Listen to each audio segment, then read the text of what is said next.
So given the current times we find ourselves, it is likely that you have put on more body fat than you would bargain for over the course of 2020. And if you do slot into that category, or you are just looking to find out ways about how you can avoid putting on body fat, then I have got the recipe for you, because there are some things that contribute to it. And while no one really sets out to put on large amounts of body fat, there are certain circumstances and certain habits that people get themselves into that are really bad spots for actually storing body fat. So in today's video, I'm gonna outline 5 of the most common habits that I see that are making you store unwanted body fat. Now, the first tip that I have for you is usually counterintuitive to what a lot of people tend to think. If you are trying to avoid putting on body fat or actually trying to lose body fat, you'd think that the harder you work throughout the day, then the more chances you have of keeping it off or actually losing that body fat. But there does come a point where the amount of effort that you put into something actually becomes counterintuitive. It is more important to work smart than it is to just work hard in the wrong fashion. So the number one common fat gaining habit that I see is going to be not getting enough rest. So there is 2 main things that happen when you are sleep deprived. Firstly, cortisol levels increase, which is a catabolic hormone, and that will go away at eating your muscle. Secondly, if you're not getting enough rest, you're usually more tired and less energetic, and that could lead to adverse food choices throughout the day. I can guarantee you it is a whole lot easier to reach for the phone and order that Uber Eats when you are not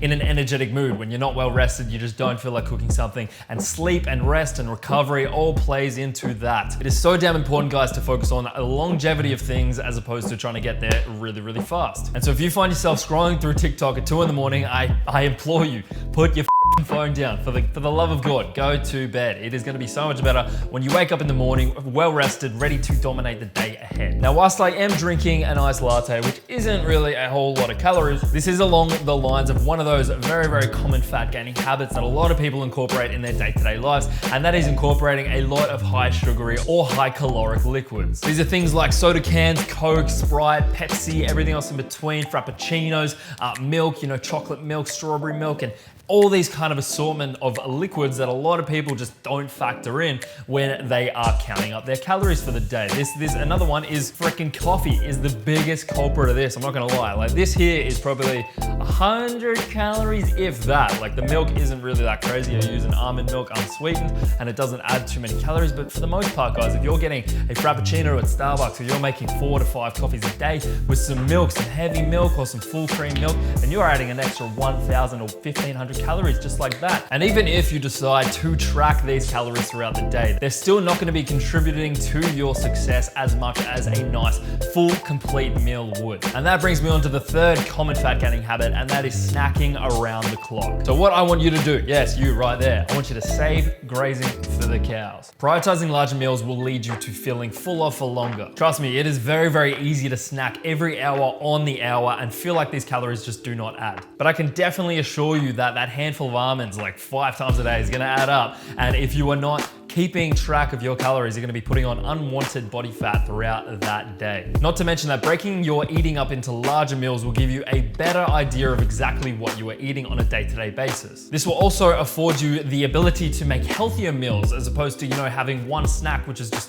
it could just be a banana or something. You can then incorporate the whole spectrum of macronutrients and get the optimal nutrition that you need to perform within the gym and out of the gym. Now, something that I've been doing quite significantly over the course of 2020, being that we're in quarantine, it's gonna be cardio. It's a decent amount of cardio. So that is something that I've been incorporating on a day-to-day basis, whether it is just shooting for a certain amount of steps, or if I'm doing a daily run or a daily sort of cardio activity.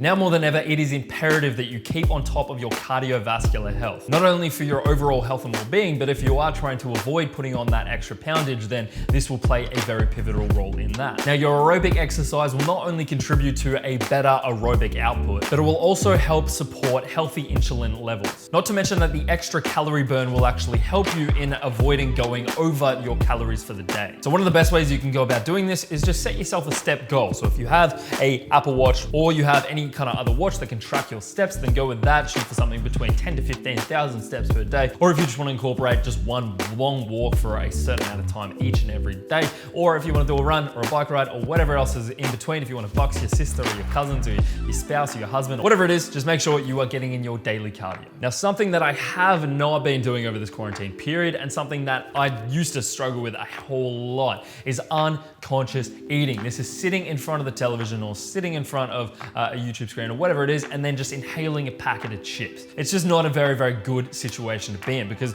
by the time you get to the bottom of the bag, man, you're just like, damn, where did that bag go? I didn't even enjoy it. I just went complete chimp mode and just drilled into it. So the fifth and final most common fat gaining habit that I see is gonna be unconscious eating. And this goes into eating for the sake of eating. And like I said, I used to do this all the time, and it is a difficult thing to catch yourself doing. But I will like to implore you to just begin paying attention to what you are doing on a day-to-day basis, especially when it comes to food. You need to start asking yourself whether or not you're actually hungry or you're just bored. Because food can definitely be an enjoyable thing, as we all know. It's ingrained in our society.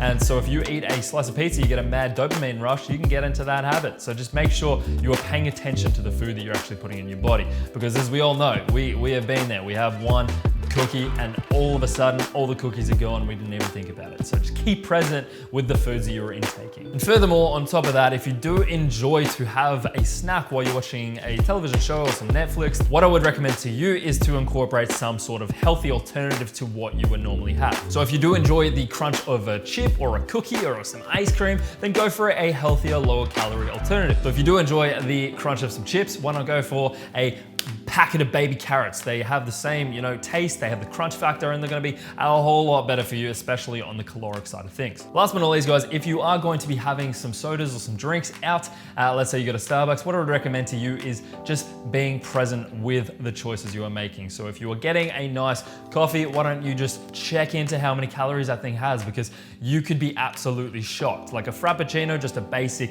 coffee Frappuccino with milk and ice and whatever, you think that's it, but I'm sure as hell they're adding in some sugar, because that thing is like 600 calories. So be aware of that. Like, it does definitely add up, and you need to be checking into it, because the main goal of Starbucks and any other kind of fast food or any food and hospitality industry is just to make whatever they're serving you as palatable as possible, as delicious. They want you to come back, so they're gonna make it good. They're not gonna, they're not gonna care about the macros of the things. So if you order a Frappuccino, don't trust that it's just gonna be milk, coffee, and ice. It could be a gallon of freaking sugar on top of that. So just make sure you're checking into the finer details with that. So that is the end of the video, guys. I hope you did enjoy. If you did, make sure you drop a like on this one so I know I'll continue making videos just like this one, and I'll catch you in the next one. Arigato, Mr. Roboto. Enjoy your iced latte and have a great time.